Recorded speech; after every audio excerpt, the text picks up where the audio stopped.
বিসমিল্লাহির রহমানির রহিম। গ্রাম বাংলার প্রকৃতি দেখলে সত্যিকার অর্থে প্রত্যেকটা মানুষেরই মনটা একদম শীতল ঠান্ডা হয়ে যায়, মনটা ভরে যায়।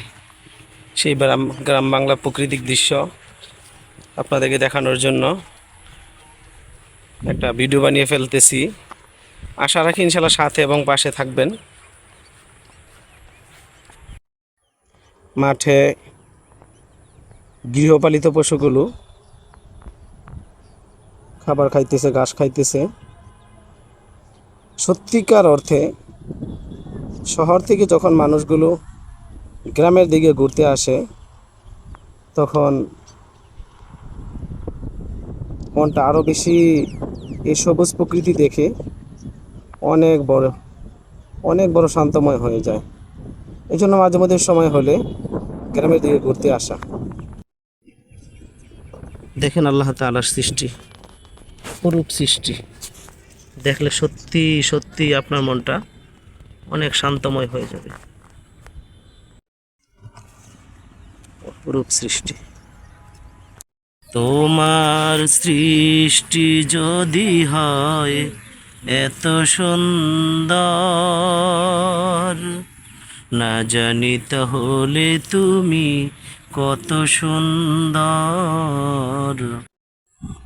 বিকালবেলা সবাই যখন ফ্রি, এখানে সেখানে বসে বসে সবাই একটু আড্ডা মারতেছে, কেউ গাছের উপরে, কেউ রাস্তার ধারে। আর ওই দিক দিয়ে গৃহপালিত পশুগুলো তাদের খাবারগুলো খেয়ে নিচ্ছে। সত্যি দেখার মতো গ্রামের পরিবেশগুলো। এজন্য শহরের ইট বালু শহর ছেড়ে মাঝে মধ্যে গ্রামে আসলে অনেক ভালো লাগে। সবুজে সবুজে ভরা আমাদের এই প্রাণপ্রিয় সোনার বাংলাদেশ। এজন্য কবি কত সুন্দরভাবে বলে দিয়েছেন, এই যে আমার সোনার বাংলা, আমি তোমায় ভালোবাসি, চিরদিন তোমার আকাশ, তোমার বাতাস, আমার প্রাণে বাজাই বাঁশি। কবির কথার সাথে প্রত্যেকটা কথাই মিলে যায়। এই সবুজ শ্যামল বাংলাদেশ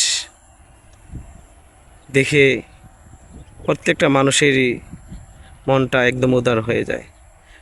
এজন্য প্রিয় ভাই বোন সবাইকে বলবো, যখন সময় হবে ছুটিতে সময় পাবেন, যেমন সবুজ প্রকৃতি দেখার জন্য গ্রামের বাড়িতে চলে আসবেন।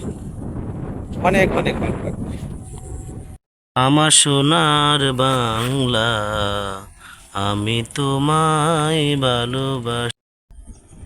এইখানে মোর বাপদাদারা ঘুমিয়ে আছে সুখে, আজও তাদের পানের পরশ পাই এ তুলির মুখে। তাই তো তোমায় ভালোবাসি, তোমার গানে বাজাই বাঁশি, পরাণ ভরে পান করি হায় তোমার সুধা বাটি, প্রিয় বাংলাদেশের মাটি।